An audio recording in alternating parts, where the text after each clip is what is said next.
Vectors and equilibrium unit number 2 है। इसको हम स्टार्ट करेंगे आज। ठीक है, आज के लेक्चर में हम मैक्सिमम टॉपिक्स को कवर करने की कोशिश करेंगे। इसमें जो है ना, शुरू शुरू के कुछ टॉपिक्स वो बहुत ही बेसिक्स हैं। क्लियर हो गया? तो उसको मैं ज़्यादा डिटेल में नहीं जाऊंगा क्योंकि ऑलरेडी वो आपने 9th और 10th में जो है डिटेल से पढ़े हुए हैं। सिंपली हम उनको एक ओवरव्यू करेंगे और आगे जो है हम बढ़ेंगे। ठीक है। ये इंतहाई आसान जो है चैप्टर है, वेक्टर्स एंड इक्विलिब्रियम। सारी चीज़ें जो है आपको पहले से आते होंगे। ठीक है। सो स्केलर और वेक्टर में क्या डिफरेंस है, आप बताओ शाबाश, क्या है मेन डिफरेंस स्केलर और वेक्टर?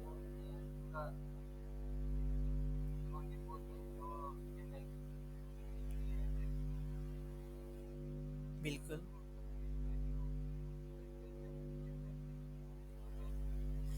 ओके, सही हो गया। ठीक है, कोई भी स्केलर क्वांटिटी को मतलब डिस्क्राइब करने के लिए सिर्फ और सिर्फ आपको मैग्नीट्यूड की ज़रूरत पड़ती है। ठीक है, no need of any direction. यानी उस स्केलर क्वांटिटी को डिस्क्राइब करने के लिए, कंप्लीटली समझने के लिए या समझाने के लिए सिर्फ और सिर्फ मैग्नीट्यूड सफिशिएंट होती है। डायरेक्शन की कोई ज़रूरत नहीं होती है। फॉर एग्जांपल मैं कहता हूँ कि मेस मेस आपके पास क्या है, एक स्केलर क्वांटिटी है। क्यों?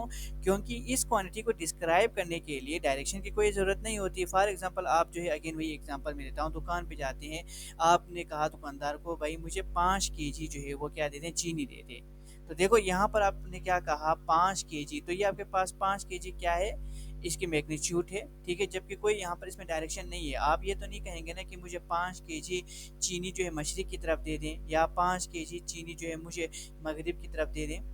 ठीक है। ये अब जब आप जो है यहाँ पर स्केलर में डायरेक्शन को आप ऐड करें तब वो क्या हो जाती है, सेंसलेस हो जाती है।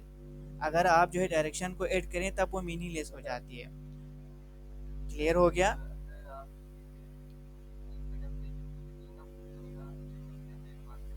हाँ, एग्जैक्टली exactly। बिल्कुल ऐसे ही बात है। ऐसी क्वांटिटी जिसको डिस्क्राइब करने के लिए सिर्फ और सिर्फ मैग्नीट्यूड की ज़रूरत होती है, उन क्वांटिटीज़ को हम स्केलर कहा जाता है। ठीक है। जबकि ऐसी क्वांटिटीज़ एग्जैक्टली तो ऐसी क्वांटिटीज जो है जिनको डिस्क्राइब करने के लिए हमें मैग्नीट्यूड और डायरेक्शन दोनों की ज़रूरत है। ठीक है, इसको कंप्लीटली डिस्क्राइब करने के लिए we need both magnitude and direction. Such quantities are called vector quantities. Clear हो गया? फॉर एग्जांपल आपने अभी एग्जांपल दिया, फोर्स हो गया, वेलोसिटी हो गया, टॉर्क हो गया, ये सारे के सारे क्या है, वेक्टर क्वांटिटी है। फॉर एग्जांपल फोर्स के केस में हम कहेंगे कि ये आपके पास एक टेबल है। ठीक है, आपने कहा कि जो है इस टेबल पे 5 न्यूटन फोर्स अप्लाई किया। तो मुझे कंप्लीटली नहीं समझ आया कि भाई आपने इस टेबल पे 5 न्यूटन फोर्स जो है वो अपवर्ड एग्जर्ट किया, या डाउनवर्ड एग्जर्ट किया, या टुवर्ड्स लेफ्ट एग्जर्ट किया, या टुवर्ड जो है राइट एग्जर्ट किया। कंप्लीटली जो है इसको डिस्क्राइब करने के लिए आपको इसकी मैग्नीट्यूड के साथ साथ जो है डायरेक्शन भी क्या है यहाँ पर ज़रूरत पड़ रहा है। फोर्स हमारे पास क्या होगा, वेक्टर क्वांटिटी होगा। इसी तरह वेलोसिटी भी वेक्टर क्वांटिटी है, टॉर्क भी वेक्टर क्वांटिटी है। खैर, ये बहुत ही बेसिक था।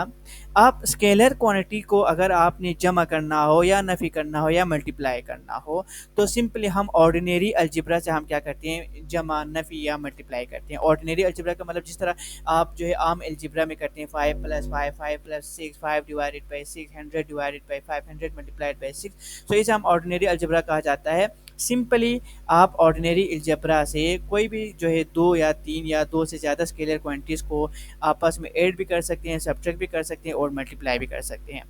बट वेक्टर क्वांटिटी को आप ऑर्डिनरी अलजेब्रा से ऐड, सब्ट्रैक्ट और मल्टीप्लाई नहीं कर सकते। वेक्टर क्वांटिटी को आप वेक्टर कोई भी आपके पास 2 वेक्टर हो या 2 से ज़्यादा वेक्टर क्वांटिटीज़ हो, उनको अगर आपने ऐड करना हो, या सब्ट्रैक्ट करना हो, या मल्टीप्लाई करना हो, तो उस वक्त आपको क्या यूज़ करना होगा, वेक्टर अलजेब्रा का यूज़ करना होगा। फॉर एग्जांपल आपने ऐड करना है तो ऑर्डिनरी अलजेब्रा यहाँ पर काम नहीं करेगा, आपको वेक्टर अलजेब्रा होगा। आपको हेड टू टेल रूल से जो है उन 2 या 2 से ज़्यादा वेक्टर्स को आपस में ऐड करना होगा, या सब्ट्रैक्ट करना होगा, या अगर आपने कोई भी स्केलर से मल्टीप्लाई करना है तो आप जो है वेक्टर अलजेब्रा का इस्तेमाल करेंगे। खैर, ये सारी चीज़ें हम आगे जाके सीखेंगे। क्लियर हो गया? ओके, चलें हम आगे आते हैं फिर रिप्रेजेंटेशन ऑफ वेक्टर्स में। ठीक है, आप जो है वेक्टर्स को कैसे रिप्रेजेंट करते हैं, तो 2 मेथड है। ठीक है, वेक्टर्स को रिप्रेजेंट करने का, एक आपके पास सिंबॉलिक रिप्रेजेंटेशन है, दूसरा आपके पास क्या है, ग्राफिकल रिप्रेजेंटेशन है। तो सिंबॉलिकली हम कैसे रिप्रेजेंट करते हैं? ठीक है, जब हम कॉपी पे लिखते हैं, या जब हम किसी भी, अभी देखो व्हाइट बोर्ड पे हम लिखते हैं, तो या तो आप जो है क्या करते हैं, वेक्टर्स को जो है बोल्ड फेस से लिखते हैं। ठीक है, या आप जो है लेटर्स को लिखने के बाद उसके ऊपर एरो के निशान लगाते हैं, तो इसका वो सिंबॉलिक रिप्रेजेंटेशन है। ठीक है, बोल्ड फेस लेटर से हम रिप्रेजेंट करते हैं, चाहे वो लेटर कैपिटल हो चाहे वो लेटर स्मॉल हो, आप बोल्ड करके लिखेंगे, मोटा करके लिखेंगे। फॉर एग्जांपल एक वेक्टर है ए है, तो या चलो मैं सी कहता हूँ, तो मैं सी को ऐसे बोल्ड करके लिखूंगा। ठीक है, तो वो आपके पास क्या होगा, वेक्टर की रिप्रेजेंटेशन होगा। या अगर आपको बोल्ड करने का दिल नहीं कर रहा है तो आप ऐसे ही लिखें, फिर इसके ऊपर ऐसे जो है एरो का साइन लगाएं, या मर्जी है आप नीचे भी एरो का साइन लगा सकते हैं, तो मर्जी है, या आप ऊपर जो है एरो का साइन लगाएं, या आप नीचे एरो का साइन लगाएं, या आप उसे बोल्ड करें, तो कोई भी मेथड जो है आप यूज कर सकते हैं सिंबॉलिक रिप्रेजेंटेशन के लिए। सिंपल से बहुत आपने ऑलरेडी पढ़े हुए हैं। इसी तरह ग्राफिकल रिप्रेजेंटेशन हम कैसे करेंगे ये भी आपको पता है। तो ग्राफिकली हम क्या करेंगे, सिंपली जो है एक एरो लाइन से रिप्रेजेंट करेंगे, जैसे कि देखो मैंने यहाँ पर किया हुआ है।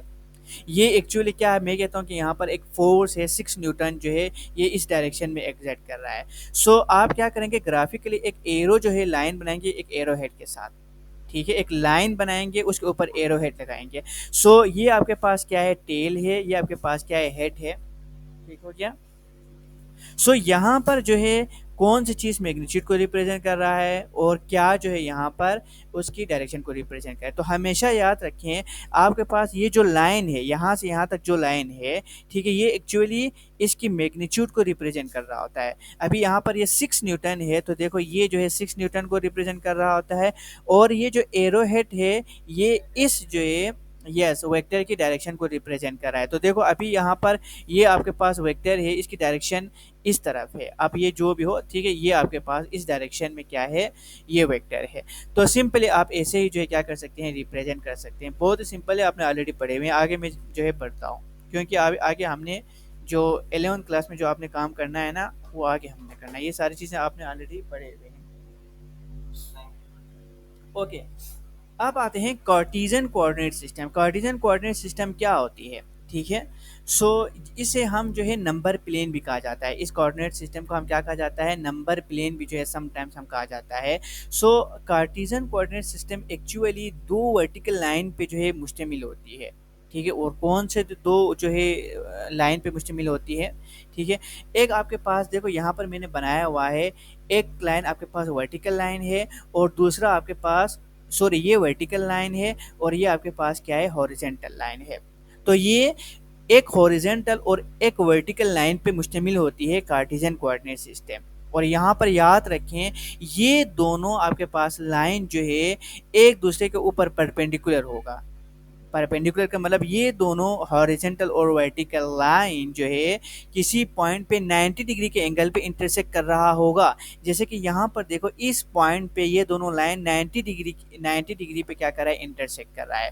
सो इस पॉइंट पे, जिस पॉइंट पे ये दोनों लाइन 90 डिग्री पे इंटरसेक्ट कर रहा होगा, उस पॉइंट को हम ऑरिजिन कहलाता है। ठीक है, देखो इंटरसेक्टिंग एट 90 डिग्री, 90 डिग्री पे वो दोनों लाइन इंटरसेक्ट जो है करना चाहे, तो उस 90 डिग्री वाले पॉइंट को हम ऑरिजिन कहलाते हैं। क्लियर हो गया। और यहाँ पर देखो ये आपके पास एक्स एक्सिस है, ये आपके पास वाई एक्सिस है, ये नेगेटिव एक्स एक्सिस है, ये नेगेटिव वाई एक्सिस है, और यहाँ पर जी एक्सिस भी है। लेकिन यहाँ पर चूंकि ये हमारे पास प्लेन में बनाया हुआ है, तो ये जी एक्सिस को हम यहाँ पर नहीं बना सकते। जी एक्सिस क्या है, एक्चुअली इस प्लेन से या इस स्क्रीन से आउटवर्ड जो है वो आ रहा है। तो ये देखो अगर मैं ऐसे बना लूँ, ये यानी स्क्रीन से बाहर आ रहा है। समझ आ गया। तो पॉजिटिव जी जो है वो स्क्रीन से बाहर आपकी तरफ आ रही है, जबकि नेगेटिव जी जो है स्क्रीन से अंदर जा रहा है, बिल्कुल परपेंडिकुलर। क्लियर हो गया। सो देखो यहाँ पर मैंने ये चीज़ बनाया है, ये इसे हम कार्टेशियन कोऑर्डिनेट सिस्टम कहलाएंगे। हाँ, आप इसे कार्टेशियन कोऑर्डिनेट सिस्टम नहीं कहलाएंगे, ये कार्टेशियन कोऑर्डिनेट सिस्टम नहीं होगा। क्यों नहीं होगा, ठीक है, यहाँ पर भी आपके पास क्या है, एक हॉरिजेंटल लाइन है, ठीक है, लेकिन यहाँ पर ये बिल्कुल वर्टिकल लाइन नहीं है, यहाँ पर ये जो स्लोप कुछ ना कुछ है। और यहाँ पर अगेन जो है कार्टेशियन कोऑर्डिनेट सिस्टम का जो डिफिनेशन है उसके ऊपर पूरा नहीं आ रहा। कैसे नहीं आ रहा, क्योंकि यहाँ पर कोई ओरिजिन नहीं है। क्यों ओरिजिन नहीं है, क्योंकि हमने ओरिजिन को इस तरह डिफाइन किया था कि वो दोनों जो लाइन है हॉरिजेंटल और वर्टिकल लाइन, वो जिस पॉइंट पे 90 डिग्री एंगल पे इंटरसेक्ट कर रहा होगा वो ओरिजिन होगा।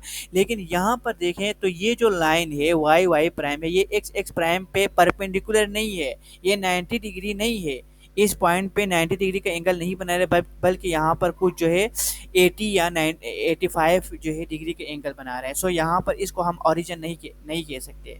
क्लियर हो गया? सो यहाँ पर ये जो है कार्टेशियन कोऑर्डिनेट सिस्टम नहीं होगा, जबकि ये आपके पास कार्टेशियन कोऑर्डिनेट सिस्टम होगा। क्लियर हो गया? ओके, यहाँ तक कोई कंफ्यूजन है तो आप पूछ सकते हैं। तो कार्टेशियन कोऑर्डिनेट सिस्टम के लिए आपका जो ये दोनों हॉरिजॉन्टल और वर्टिकल लाइन वो क्या होने चाहिए, आपस में परपेंडिकुलर होनी चाहिए। अब मैं आगे बढ़ता हूँ। अब हम वेक्टर को प्लेन में कैसे रिप्रेजेंट करें वो यहाँ पर सीखेंगे। तो देखो, मैंने ऑलरेडी एक कार्टेशियन कोऑर्डिनेट सिस्टम जो है यहाँ पर बनाया हुआ है। क्लियर हो गया? और एक वेक्टर को मैंने ऑलरेडी यहाँ पर रिप्रेजेंट किया हुआ है। अब कैसे रिप्रेजेंट किया है वो मैं अभी आपको यहाँ पर समझाऊंगा। यानी कार्टेशियन कोऑर्डिनेट सिस्टम में आप वेक्टर को कैसे रिप्रेजेंट करते हैं। तो देखो, मैंने ये कहता हूँ कि मेरे पास एक वेक्टर है एफ है, और ये क्या है 50 न्यूटन है, और इसकी डायरेक्शन कुछ इस तरह है, या इसकी डायरेक्शन जो यहाँ पर लिखा हुआ है 30 डिग्री के with respect to positive axis, ये 30 डिग्री है। तो देखो, मैंने यहाँ पर क्या किया है, ये इसकी मैग्नीट्यूड है और ये इसकी डायरेक्शन है। डायरेक्शन यहाँ पर क्या है आपके पास 30 डिग्री है। तो हमेशा आप याद रखें कि जो एंगल हम यहाँ पर बनाएंगे ना, वो हमेशा हम by convention with respect to positive x axis हम एंटी क्लॉकवाइज ले लेंगे। तो देखो, यहाँ पर ये 30 डिग्री का जो एंगल हमने यहाँ पर मेयर किया है, बनाया है, वो क्या क्या है, with respect to this positive axis anticlockwise direction में हमने लिया है। तो आगे भी आपने इसी तरह करना है, बाय कन्वेंशन आपने इसी तरह ही करना है। क्लियर हो गया? दोबारा बताता हूँ, with respect to this positive axis हमने क्या किया, एंगल को एंटी क्लॉकवाइज जो है लिया है। तो देखो, क्लॉकवाइज तो ऐसे ऐसा होता है, तो ये हमने एंटी क्लॉकवाइज लिया, मतलब हमने क्या किया है, जो डी यहाँ पर रखा है और हमने ए से जो है एंगल को मेयर किया है। सो ये आपके पास एंटी क्लॉकवाइज है, और ये क्या है, with respect to x axis है। क्लियर हो गया? तो ये आपने जो है, ये देखो इसकी डायरेक्शन थी, ये इसकी आपके पास एंगल था, तो एंगल को by convention with respect to positive x axis आप एंटी क्लॉकवाइज डायरेक्शन में लेंगे। और दूसरा फिर हमने क्या किया, ये फोर्स जो है वो 50 न्यूटन को यहाँ पर रिप्रेजेंट किया। अब जाहिर सी बात है 50 न्यूटन है, तो आप न्यूटन को यहाँ पर कैसे इसकी मैग्नीट्यूड को बनाएंगे, तो वो आप यहाँ पर स्केल ले लेंगे। फॉर एग्जाम्पल मैं कहता हूँ कि मैं यहाँ पर 1 सेंटीमीटर को 10 न्यूटन मानता हूँ। ठीक है, स्केल मैंने कुछ इस तरह किया है कि 1 सेंटीमीटर वो 10 न्यूटन के इक्वल है। तो मेरे पास कितना था, 50 न्यूटन था, तो 50 न्यूटन कितने सेंटीमीटर के इक्वल होगा, 5 सेंटीमीटर के इक्वल होगा। ठीक है, तो मुझे इसकी मैग्नीट्यूड जो है कितनी बनानी होगी, 5 सेंटीमीटर बनाना होगा। तो यहाँ पर देखो, ये 5 है, ये देखो 5 बिल्कुल 5 के ऊपर आ रहा है, तो यहाँ से यहाँ तक क्या है आपके पास 50 न्यूटन बनेगा। समझ आ गया? ठीक है, या आप ऐसे भी बना सकते हैं। देखो, मैंने ये बनाया था, फिर आप एंगल बनाओ, तो एंगल 30 डिग्री था, तो ये ऊपर लिफ्ट हो गया, तो ऐसे बना। ठीक है, सो आपने ऐसे बनाना है कि 1 सेंटीमीटर यहाँ पर मैंने कंसीडर किया है 10 न्यूटन है, तो 5 सेंटीमीटर कितना होगा, 50 न्यूटन होगा। क्लियर हो गया या नहीं समझ आया? सो यहाँ पर देखो, इसी वजह से मैंने लिखा है F is equal to 50 newton which is equal to 5 centimetre. ठीक है, और इसकी थीटा है या इसकी डायरेक्शन है वो 30 डिग्री है। तो कोई भी आपके पास वेक्टर है, उसको अगर आपने प्लेन में जो है कार्टेशियन कोऑर्डिनेट सिस्टम में रिप्रेजेंट करना है, तो आपको ऐसे रिप्रेजेंट करना होगा। और आगे हम इसी तरह रिप्रेजेंट करेंगे, और फिर हम ऐड कैसे करेंगे, सब्ट्रैक्शन कैसे करेंगे, वो अभी हम सीखेंगे। आगे बढ़ूँ फिर? Okay, very good. ओके, यहाँ पर एक और छोटा सा टॉपिक है, यूनिट वेक्टर है। अब यूनिट वेक्टर क्या होता है, ठीक है, अब वेक्टर क्या होता है ये हमने पीछे पढ़ा था। देखो, यहाँ पर मैंने एक लिखा है, ये एक वेक्टर है ए, इसके ऊपर मैंने एक एरो जो है साइन बनाया, साइंबल बनाया। सो एक मेरे पास वेक्टर है।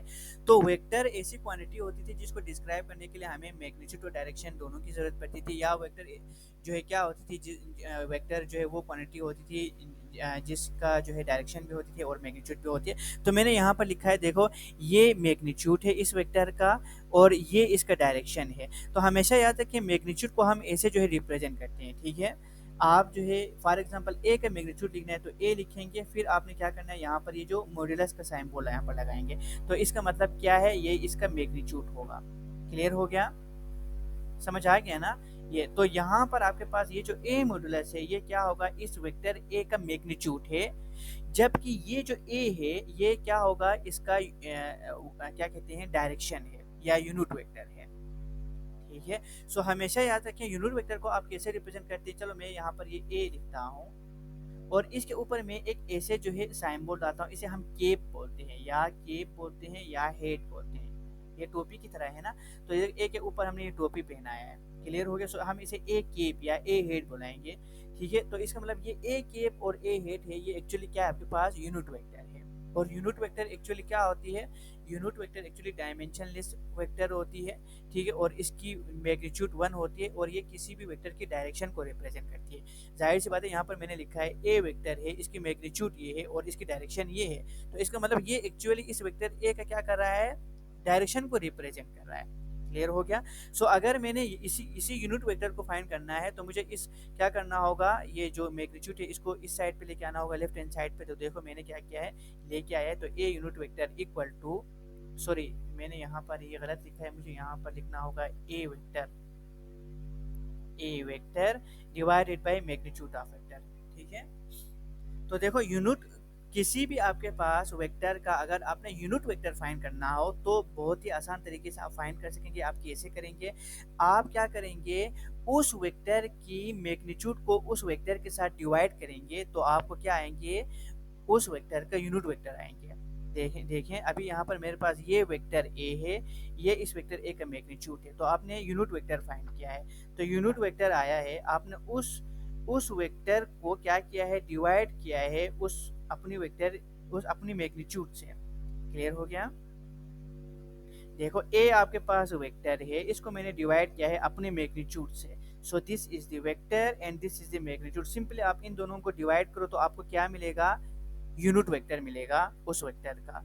सो देखो ये जो यूनिट वेक्टर है इसको हमने कैसे डिफाइन किया है, मैंने ऐसे डिफाइन किया है, so this unit vector is dimensionless vector, इसकी कोई डायमेंशन नहीं है। ठीक है, दिस इज डायमेंशनलेस वेक्टर और इसकी मैग्नीट्यूड 1 है, हमेशा इसकी मैग्नीट्यूड 1 है, और ये क्या कर रहा है, उस वेक्टर की डायरेक्शन को जो है रिप्रेजेंट कर रहा है। क्लियर हो गया।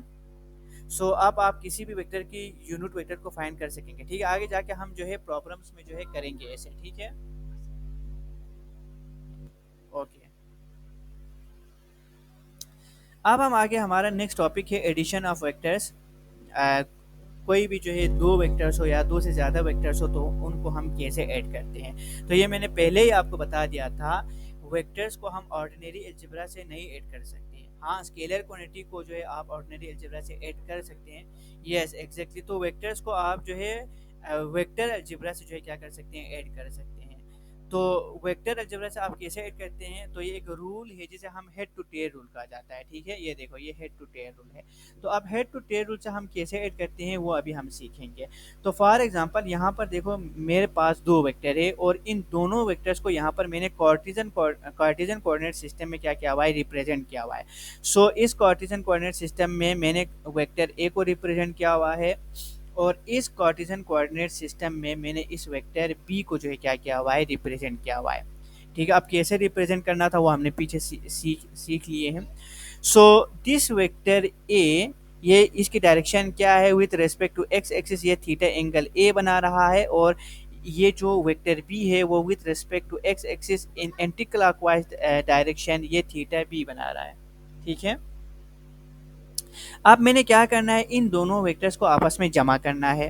तो जमा कैसे करेंगे, जमा मैं हेड टू टेल रूल से करूंगा। आप हेड टू टेल रूल से कैसे करेंगे, याद रखें आप हमेशा जो है या आप इस वेक्टर बी को ले लें या आप इस वेक्टर ए को ले लें, मर्जी ले लें। तो अभी मैं करता हूँ, मैं इस दूसरे वेक्टर को इस पहले वेक्टर के जो है, मैं इस तरह कहता हूँ कि इस दूसरे वेक्टर के टेल को इस पहले वेक्टर के हेड पे रखता हूँ।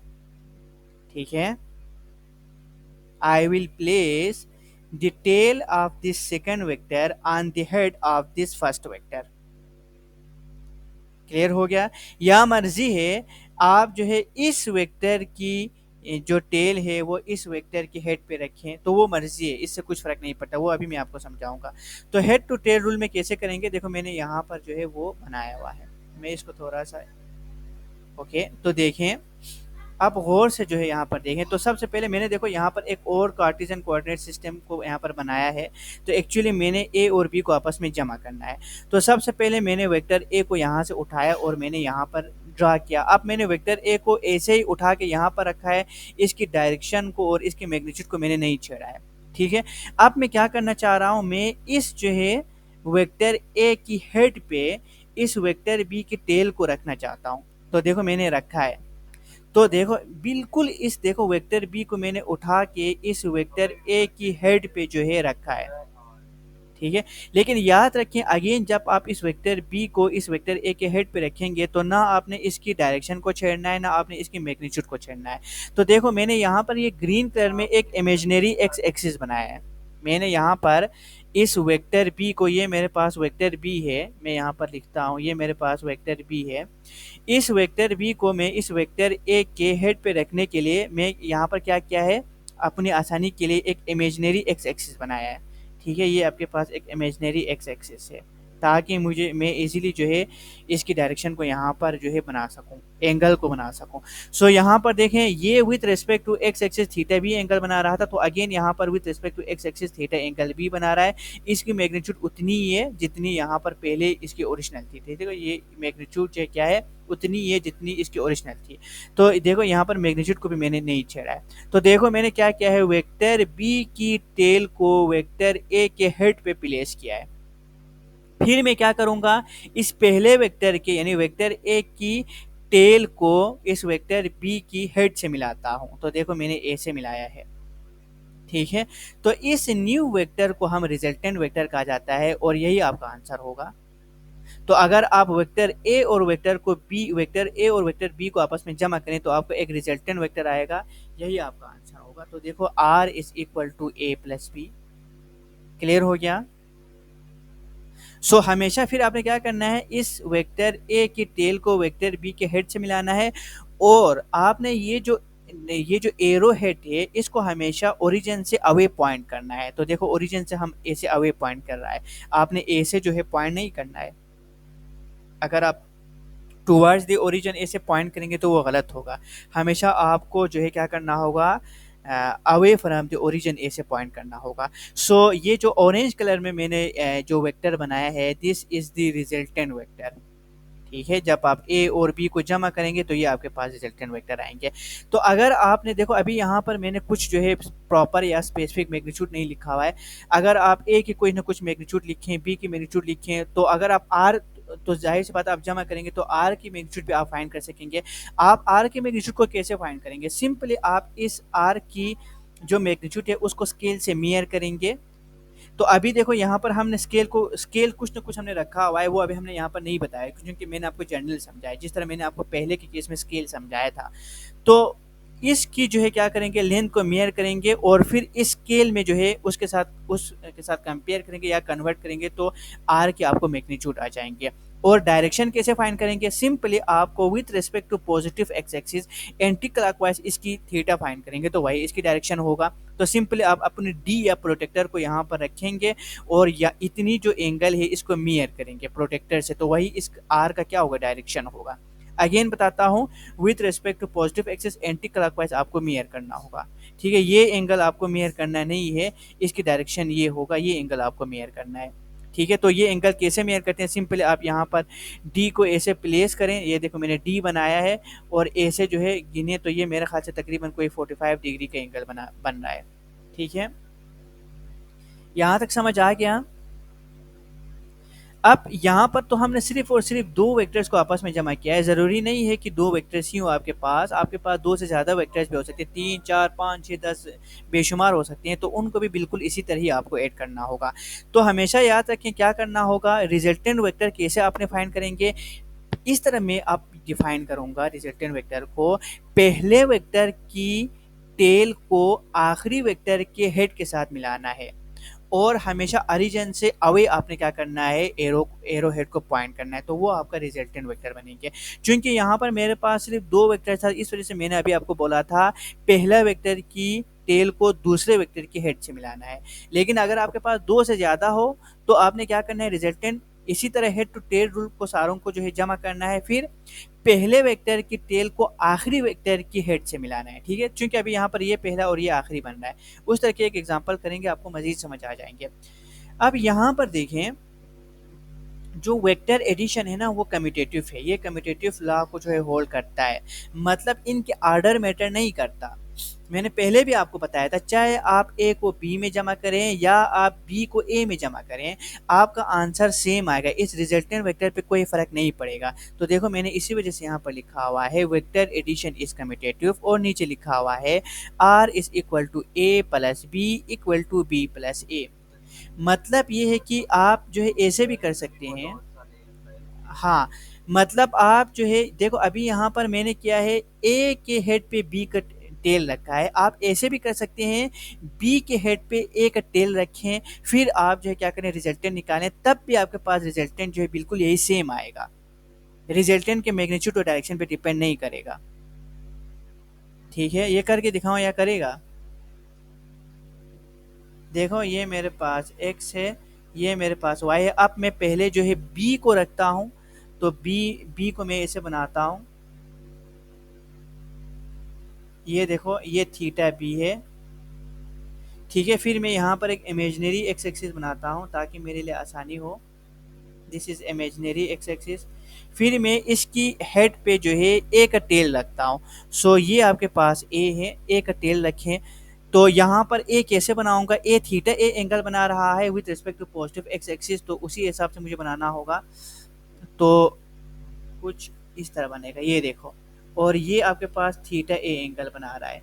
देखो मैंने इनके मैग्नीट्यूड और डायरेक्शन को नहीं छेड़ा है। फिर मैंने क्या करना है, पहले वेक्टर के टेल को आखिरी वेक्टर के हेड के साथ मिलाना है, तो मिलाओ। तो कैसे मिलाएंगे, ये लो, ये मैंने मिलाया है, तो ये आपके पास रिजल्टेंट होगा।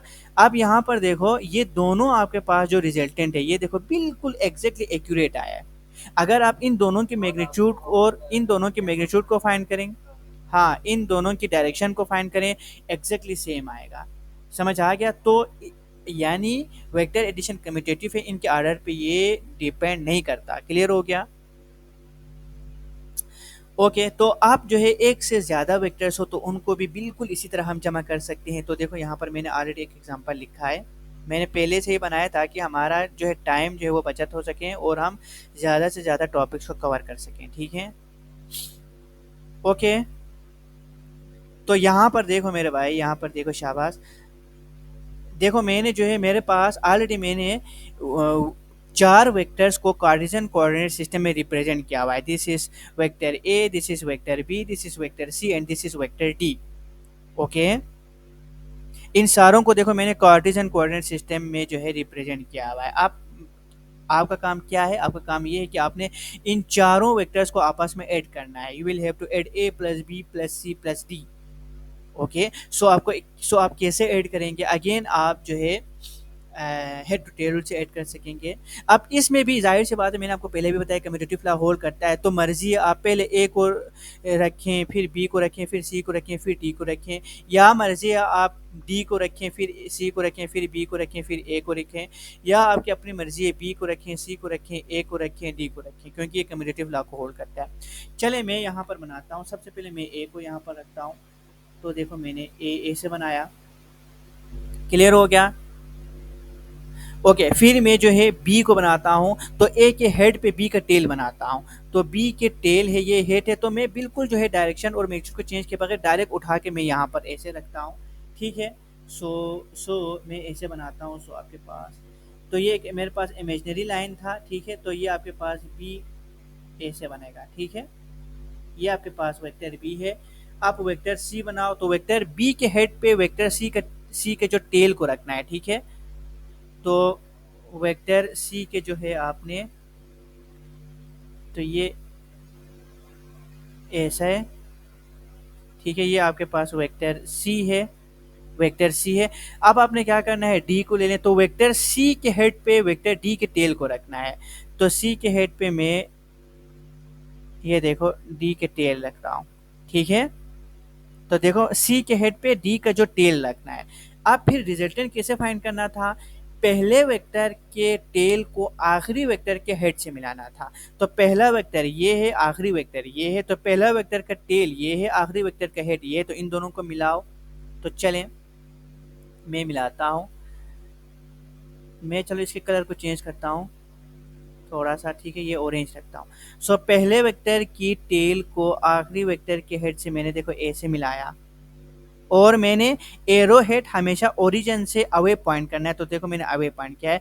सो ये जो ऑरेंज लाइन में जो मैंने वेक्टर बनाया है, चलो इसको मैं आर लिखता हूँ, तो ये आपके पास क्या होगा, रिजल्टेंट वेक्टर होगा। So this is your resultant vector. देखो ये आपके पास रिजल्टेंट वेक्टर आ गया। तो समझ आ गया। तो ऐसे आपने जो है दो से ज्यादा अगर आपके पास वेक्टर है तो बिल्कुल इसी तरह आपने जमा करना है। क्लियर हो गया या दोबारा समझाऊं? चलें यहाँ पर देखो, सबसे पहले मैंने वेक्टर ए को यहाँ पर बनाया, ठीक है, इस इनकी जो है मैग्नीट्यूड और डायरेक्शन को मैंने नहीं छेड़ा है। फिर मैंने क्या किया है, वेक्टर बी के टेल को वेक्टर ए के हेड पे रखा है, ठीक है। तो यहाँ पर देखो ये जो वेक्टर बी है, इस बी के जो टेल को वेक्टर ए के हेड पे मैंने रखा है, क्योंकि हेड टू टेल रूल में हम इसी तरह करते थे ना। इसके बाद फिर वेक्टर सी को मैंने उठाया, वेक्टर बी के जो है हेड पे वेक्टर सी का मैंने टेल रखा, ठीक है। इसके बाद आखिरी मेरे पास वेक्टर डी बचा, तो वेक्टर डी का जो टेल है उसको मैंने वेक्टर सी के हेड पे रखा। तो आपने क्या करना है, इसी तरह अगर आपके पास वेक्टर ई होता तो वेक्टर ई का जो टेल है वो इस वेक्टर डी के हेड पे रखता, क्योंकि अभी हमारे पास मजीद वेक्टर नहीं थे। तो फिर मैंने क्या किया, यहाँ पर स्टॉप किया और पहले वेक्टर के टेल को आखिरी वेक्टर के हेड के साथ मिलाया, तो जो आपके पास वेक्टर आया वही आपके पास रिजल्टेंट वेक्टर होगा। या दोबारा समझाओ? क्या जल्दी जल्दी बताओ क्या किया हमने?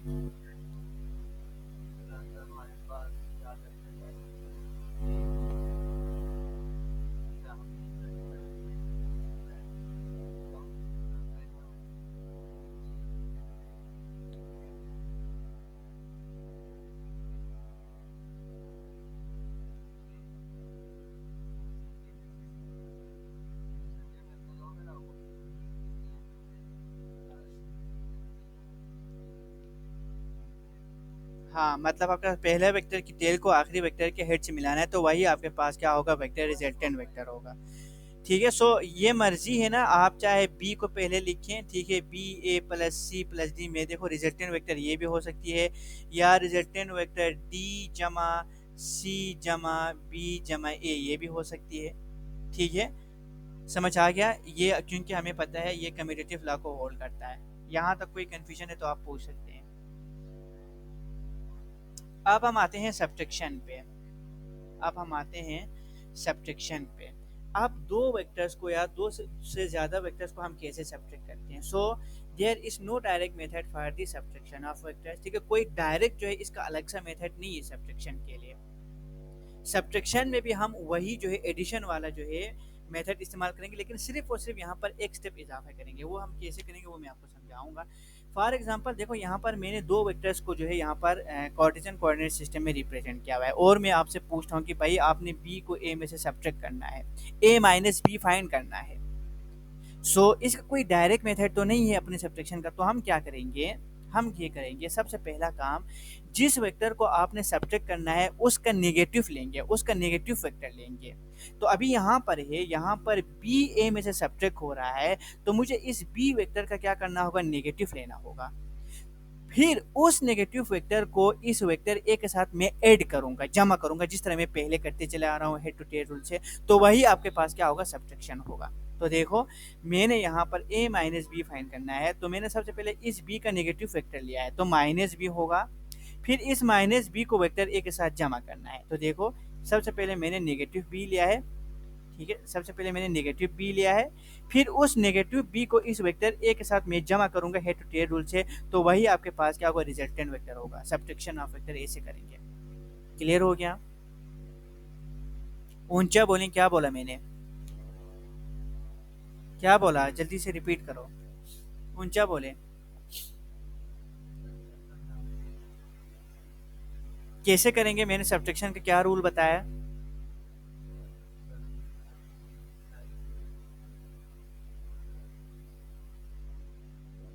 जल्दी बताओ यार शाबाश। तो कहाँ था आपका ध्यान, किधर था? इधर इधर ही था ध्यान, मेरी तरफ था या कहीं और थे? नहीं मेरी तरफ नहीं थे, तभी मुझे पता लगा था, तो इस वजह से मैंने आपसे पूछा हो, वरना मैं आपसे नहीं पूछता। चलें यहाँ पर दोबारा सुनो। a माइनस बी आपने फाइंड करना है, ठीक है? तो जिस वेक्टर को आपने सब्ट्रैक्ट करना है, तो देखो अभी यहाँ पर वेक्टर बी वेक्टर a से सब्ट्रैक्ट हो रहा है, तो उस वेक्टर का आपने सबसे पहले नेगेटिव वेक्टर लेना है, उसका नेगेटिव लेना है। फिर क्या करना है, तो देखो मैंने यहाँ पर नेगेटिव, चलो फॉर एग्जाम्पल मैंने मान लिया नेगेटिव लिया तो माइनस बी आया। तो अगर आपके पास वेक्टर बी है तो इसका नेगेटिव वेक्टर क्या होगा? माइनस बी होगा। तो देखो क्या क्या है, ये आपके पास वेक्टर बी है, इसको ए में से सब्ट्रैक्ट करना है, तो मुझे सबसे पहले बी का नेगेटिव लेना होगा। तो मैंने बी का नेगेटिव लिया, फिर इस नेगेटिव वेक्टर को ए में मैंने क्या किया? ऐड किया। तो देखो अगर, तो यही तो सब्ट्रैक्शन होती है। वैसे भी अगर आप इस ब्रैकेट को खोलें तब आपके पास क्या होगा? ए ए होगा, ठीक है, जमा नफी क्या होगा? फिर नफी होगा, बी होगा। तो देखो ये सब्ट्रैक्शन नहीं बन रहा है क्या? तो यही तो चीज़ आपको करना है। तो मैं यहाँ पर करूँगा, सबसे पहले देखो यहाँ पर ये वेक्टर ए है, ये वेक्टर बी है, तो आपको बी को ए में सब्ट्रैक्ट करना है। तो मुझे सबसे पहले इस बी को क्या करना होगा? इसका नेगेटिव लेना होगा। तो इसके नेगेटिव कैसे लेते हैं? इसका नेगेटिव सिंपल क्या होगा? मैग्नीट्यूड वही होगा लेकिन डायरेक्शन बिल्कुल अपोजिट होगा, तो वही वही इसके नेगेटिव बन जाएगा।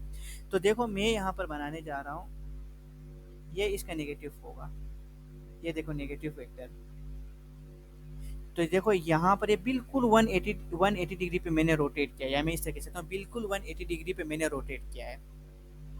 तो देखो मतलब मैंने डायरेक्शन को बिल्कुल अपोजिट बनाया है। अगर ये टुवर्ड्स लेफ्ट है तो आपने टुवर्ड्स राइट करना है, टुवर्ड्स अप है तो आपने टुवर्ड्स डाउन करना है। तो यहाँ पर आपके पास डायरेक्शन क्या था? इस डायरेक्शन में था, तो बिल्कुल इसके अपोजिट ये बन रही है। तो ये देखो इस वेक्टर बी का ये नेगेटिव वेक्टर आया। अब मैंने इस नेगेटिव बी को क्या करना है? इस वेक्टर ए के साथ जमा करना है, तो यही सब्ट्रैक्शन होगा। जाहिर सी बात है, ये वेक्टर ए था, इसको मैंने इस नेगेटिव बी के साथ जमा करना है, तो ये सब्ट्रैक्शन ही बन रहा है ना, ए जमा नफी नफी बी, तो देखो सब्ट्रैक्शन ही तो बन रहा है, यही इसका रिजल्टेंट वेक्टर होगा। ठीक है, ओके। तो मैं ये क्या करता हूँ, यहाँ पर जमा करता हूँ। तो मैं कैसे करूँगा? तो जमा ए, अब देखो यहाँ पर ए नफी बी, यानी ए जमा नफी बी करेंगे, तो सबसे पहले मुझे ए को लिखना हो, ए को यहाँ पर बनाना होगा।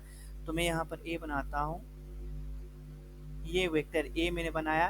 फिर मैंने क्या करना है? इस माइनस बी को इस ए के साथ जमा करना है। तो ये माइनस बी का जो टेल है वो इसके हेड पे मैं रखता हूँ। तो आप माइनस बी देखो, ये वाला पोर्शन है, आपने सिर्फ इस पोर्शन को कंसिडर करना है, ये आपका माइनस बी है, ये तो आपका पॉजिटिव बी था। तो ये आपके पास माइनस बी है। तो ये जो है, अगर मैं इसको इमेजनरी एक्स एक्सिस मानूं, तो ये जो है किस तरह कुछ बन रहा है? ये जो है ऐसे ऐसे ही है। चलो मैं इसको थोड़ा एक्यूरेट बनाता हूँ मजीद। ये जो है,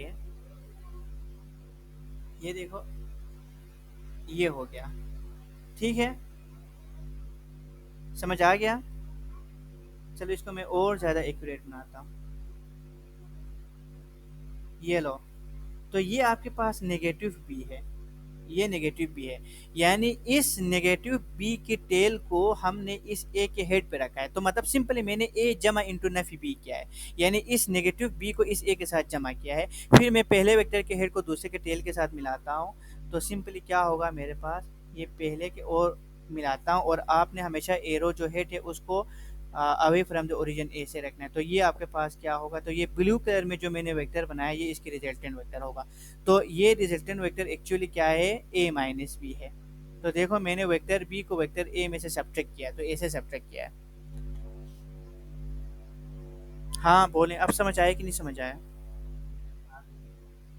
ओके, अब हम आगे बढ़ते हैं। Multiplication of vector by scalar. आप किसी भी जो है वेक्टर को स्केलर से मल्टीप्लाई कर सकते हैं, स्केलर, ठीक है।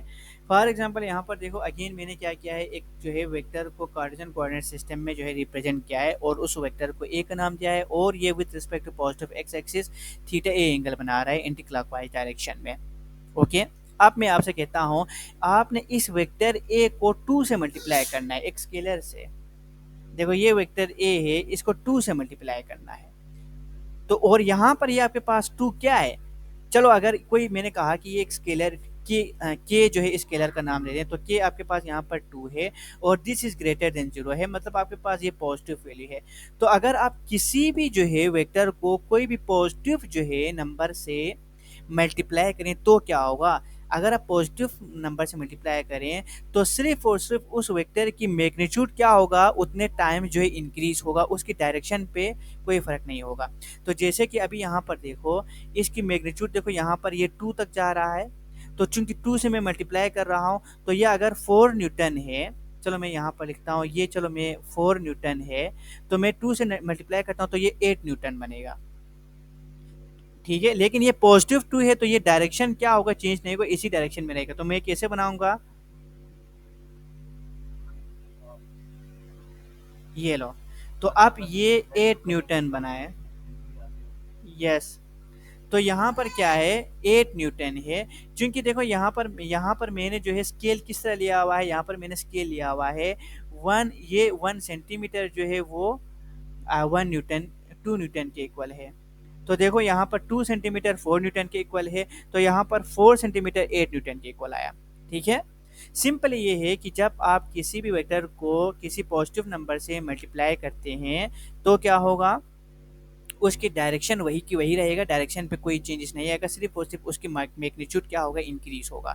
क्योंकि मैंने 2 से मल्टीप्लाई किया है और यहाँ पर ओरिजिनल इसकी 4 न्यूटन थी, तो 4 को 2 से मल्टीप्लाई करो तो 8 न्यूटन होगा। तो देखो इसकी मैग्नीट्यूड पहले कम थी, अब इसकी मैग्नीट्यूड जो है वो ज़्यादा हो गया, बढ़ गया है। तो सिंपली किसी भी वेक्टर को आप कोई भी पॉजिटिव नंबर से ऐसे मल्टीप्लाई कर सकते हैं, क्लियर हो गया। अगर आप जो है किसी, चलो नेगेटिव नंबर से मल्टीप्लाई करें तो क्या होगा, देखो यहाँ पर ये -2 है जो कि आपके पास लेस देन 0 है, ठीक है। कोई भी अगर नेगेटिव नंबर से मल्टीप्लाई करें तो याद रखें उस वेक्टर की मैग्नीट्यूड चेंज होने के साथ साथ डायरेक्शन भी चेंज होगा। डायरेक्शन क्या होगा, बिल्कुल अपोजिट होगा। जैसे कि मैं इसी की ही एग्जांपल ले लेता हूँ, देखो ये आपके पास वेक्टर ए है, इस वेक्टर ए को मैं -2 से मल्टीप्लाई करता हूँ, तो क्या होगा, इसकी मैग्नीट्यूड क्या होगा, 8 न्यूटन होगा, है ना, -8 न्यूटन होगा, और इसकी डायरेक्शन भी बिल्कुल अपोजिट होगा। तो -8 न्यूटन क्या होगा, क्योंकि देखो यहाँ पर ये पॉजिटिव एक्स एक्सिस है, तो आप ये माइनस में चला जाएंगे तो ये नेगेटिव एक्स एक्सिस में चला जाएगा, नेगेटिव एक्स एक्सिस में -8 न्यूटन बनेगा। तो मैं यहाँ पर ऐसे बनाता हूँ, ओके, मैं यहाँ पर ऐसे बनाता हूँ, ये लो, ये आपके पास क्या है, आप -8 न्यूटन है और ये इसकी डायरेक्शन है, समझ आ गया। ये देखो मैंने 4 न्यूटन को माइनस, हाँ देखो 4 न्यूटन को मैंने -2 के साथ मल्टीप्लाई किया है, तो इसकी मैग्नीट्यूड भी चेंज हुआ है, मैग्नीट्यूड भी इसका डबल हो गया है, ठीक है। तो देखो 4 था, अब यहाँ पर ये -8 बना है, यानी -8 बना है, और इसकी डायरेक्शन आप यहाँ पर एक्स वाई, देखो यहाँ पर ये था, तो अब इसकी डायरेक्शन बिल्कुल 180 डिग्री पे चेंज हुआ है, तो अब किसकी डायरेक्शन ये है, तो देखो ये आपका डायरेक्शन बिल्कुल 180 डिग्री पे चेंज हुआ है, ठीक है। सो याद रखें जब जो है आप किसी वेक्टर को नेगेटिव जो है स्केलर से मल्टीप्लाई करते हैं तो the length of the vector increases, ठीक है, as well as the direction reverses, clear हो गया, उसकी डायरेक्शन क्या होगा, बिल्कुल रिवर्स होगा, लेंथ भी इंक्रीज होगा और डायरेक्शन भी रिवर्स होगा। लेकिन गलती ये नहीं करना कि यहाँ पर ये -8 न्यूटन है तो आप ये क्या होगा, आपने ऐसे नहीं करना है, यहाँ पर ये फिर ऐसे नहीं बनाना है, ऐसे बना के ऐसे एरो नहीं लगाना, ये -8 में ही जाएगा क्योंकि आपने माइनस से मल्टीप्लाई किया, यस एग्जैक्टली। सो किसी भी वेक्टर को आप जो है क्या कर सकते हैं, किसी भी स्केलर से मल्टीप्लाई कर सकते हैं। चले अगर आप 0 से मल्टीप्लाई करेंगे तो क्या होगा, जाहिर सी बात है वो वेक्टर ही उड़ जाएगा, 0 हो जाएगा, ऐसे ही है ना। अगर यहाँ पर k को आप क्या ले लें, 0 ले लें, तो क्या होगा, अगर आप इसी वेक्टर को 0 से मल्टीप्लाई करें तो ये वेक्टर यहाँ से खत्म हो जाएगा, वो 0 हो जाएगा, ठीक है। जब आप किसी चीज़ को 0 से मल्टीप्लाई करते हैं तो वो 0 ही हो जाता है। यहाँ तक कोई कंफ्यूजन है, ठीक है। सो रिजोल्यूशन ऑफ वेक्टर जो है वो अभी 7 मिनट है, ख़त्म होंगे या नहीं होंगे मुझे नहीं मालूम, लेकिन चलो हम यहाँ पर जो है रोक लेते हैं, ठीक है, लेक्चर को। इधर से आगे जो है हम इंशाल्लाह कल पढ़ेंगे, आज के लिए इतना काफ़ी है। मैं सोच रहा था नेक्स्ट एक और टॉपिक्स को भी कवर कर लूँ, लेकिन जो है मैंने नहीं ख्याल कि वो जो है 4-5 मिनट में कवर हों, इसमें बस इसी से रिलेटेड अभी एक और दो टॉपिक्स हैं। आपने जो है रेक्टेंगुलर कंपोनेंट में कैसे रिजॉल्व करना है अभी वो सीखेंगे। और scalar of vectors, product of vector, हाँ प्रोडक्ट ऑफ वेक्टर क्या होती है, वेक्टर प्रोडक्ट क्या होती है, ठीक है। और कॉन्करेंट फोर्स क्या होती है ये आप पढ़ेंगे आगे। आप टॉर्क पढ़ेंगे, इक्विलिब्रियम पढ़ेंगे, ठीक है। कंडीशन ऑफ इक्विलिब्रियम पढ़ेंगे, इक्विलिब्रियम की कुछ टाइप्स पढ़ेंगे, इसके रिलेटेड कुछ प्रॉब्लम सॉल्व करेंगे। सो इस चैप्टर में जो है हम यही कुछ पढ़ेंगे। मतलब इजी है, सारा कुछ आपने पढ़ा हुआ है, इक्विलिब्रियम भी आपने पढ़ा हुआ है, टॉर्क भी आपने पढ़ा हुआ है, पढ़े हुए हैं ना, ये आपने आपने पढ़े हुए थे, बस थोड़ी बहुत एक्सटेंशन है। यहाँ तक समझ आ गया आपको? यहाँ तक समझ आ गया? कोई कन्फ्यूजन है तो आप पूछ सकते हैं।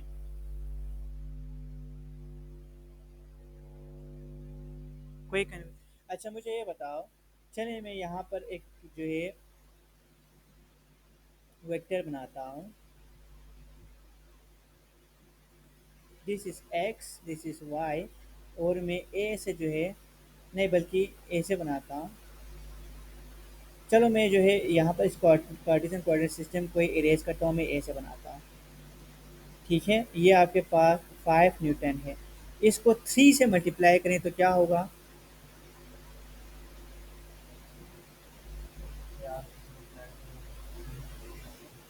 जी हाँ, 15 न्यूटन होगा, तो इसको कैसे बनाएंगे? आपको ऐसे बनाना होगा, ऐसे ही है। हाँ, ये इसकी मैग्नीट्यूड देखो बढ़ गया है, लेकिन डायरेक्शन आपकी वही की वही है। लेकिन -3 होता तो क्या होना था आपका? देखो मैग्नीट्यूड यही होनी थी, -15 होनी थी। यस, डायरेक्शन आपका रिवर्स होना था। ठीक है, ऐसे ही होनी थी डायरेक्शन। ये लो, ये होनी थी। क्लियर हो गया?